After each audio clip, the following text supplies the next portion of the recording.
অন্তর মম বিকশিত কর অন্তরতর হে, নির্মল কর উজ্জ্বল কর সুন্দর কর হে, জাগ্রত কর উদ্যত কর নির্ভয় কর হে, মঙ্গল কর নিরলস নিঃসংশয় কর হে, অন্তর মম বিকশিত কর অন্তরতর হে।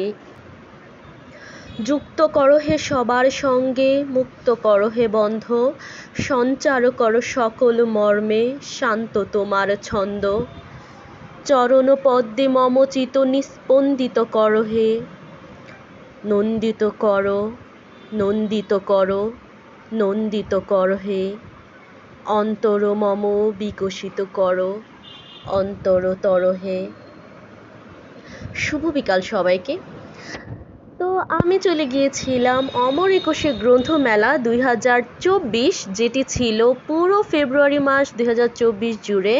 তো বইমেলাটি অনুষ্ঠিত হয় সবাই তো জানেন যে সোহরাওয়ার্দী উদ্যান আর বাংলা একাডেমি প্রাঙ্গণ মিলিয়ে। তো আমরা পুরোটাতেই ঘুরেছিলাম, আমি আর আমার বোন গিয়েছিলাম। তো আমরা সেদিন সারাদিন খুবই মজা করেছিলাম। আমরা সোহরাওয়ার্দী উদ্যানটাও পুরোটা ঘুরেছি এবং বাংলা একাডেমি প্রাঙ্গণটাও ঘুরেছি। বিভিন্ন রকমের নতুন নতুন বই, কবিতা, উপন্যাস, নানান রকমের বই ছিল। সাথে ছিল ছোটদের জন্য অনেক বইয়ের স্টল অ্যাজ ইউজুয়াল। তো আমরা এখন বাংলা একাডেমির প্রাঙ্গণটা ঘুরছি, তারপর সোহরাওয়ার্দী উদ্যানে কিছু বই দেখেছি, বাংলা একাডেমির প্রাঙ্গণে কিছু বই দেখেছি। অসম্ভব সুন্দর সুন্দর বই ছিল, সাথে নতুন অনেক বই ছিল।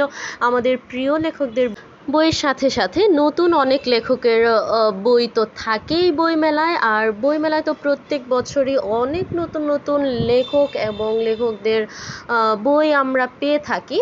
তো এই চাইনিজ স্টলটাতে একদম অথেন্টিক চাইনিজ স্টল ছিল এটা। তো এখানে এটা ছিল অনেক কালারফুল, রেড কালার একটা স্টল। আর এখানে একদম অথেন্টিক চাইনিজ কুজিনের রেসিপি বুকস, আর হচ্ছে এখানে দেখাচ্ছিল কি করে অথেন্টিক চা বানানো হয়, যেহেতু আমরা সবাই জানি যে চা শব্দটা নিজেই চীন থেকে এসেছিল।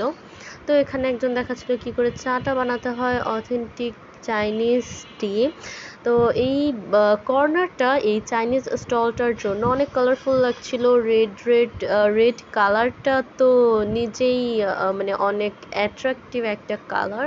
তো তার জন্য এই সাইডটাতে অনেক ক্রাউড ছিল, আর বাচ্চারাও ছিল অনেক। আর যারা হচ্ছে আমাদের দেশে চাইনিজের বাংলাদেশে বাঙালি বাচ্চারা চাইনিজ যারা শিখছিল, তো ওরাও গিয়েছিল অনেক। তো ওরা যারা হচ্ছে লিখতে আর বলতে পারে, তো ওদের জন্য এখানে অনেক অ্যাক্টিভিটিস ছিল, ওরা ওদের মতো অ্যাক্টিভিটিস করছিল। তো আমার যেহেতু একটু বরাবরই একটু রেসিপিস, কুকিং আর ইটিংয়ের প্রতি অনেক ইন্টারেস্ট, তাই আমি যেখানে যাই আমি যদি রেসিপি বুকস দেখি তো প্রথমে ওই রেসিপি বুকটাই আগে দেখি। তো এইখানেও এর ব্যতিক্রম হয়নি, আমি চাইনিজ রেসিপি বুকস দেখে ওগুলোই দেখা শুরু করেছিলাম। তো ঘুরে ঘুরে হচ্ছে স্টলসগুলো দেখছিলাম, অনেক থিম বেজ বুক স্টলস ছিল।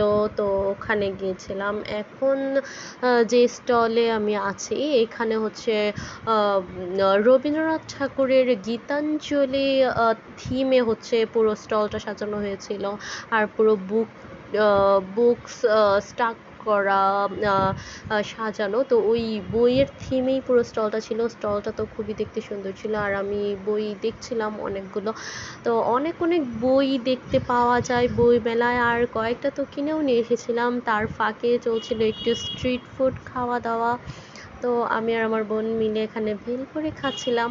তো তারপর আমরা হচ্ছে এই শিমুল গাছের দিকে একটা কর্নার ছিল। তো এখানে আমরা ঘুরতে ঘুরতে একটু ক্লান্ত হয়ে গিয়েছিলাম, তো এখানে বসে একটু রেস্ট নিয়ে নিলাম।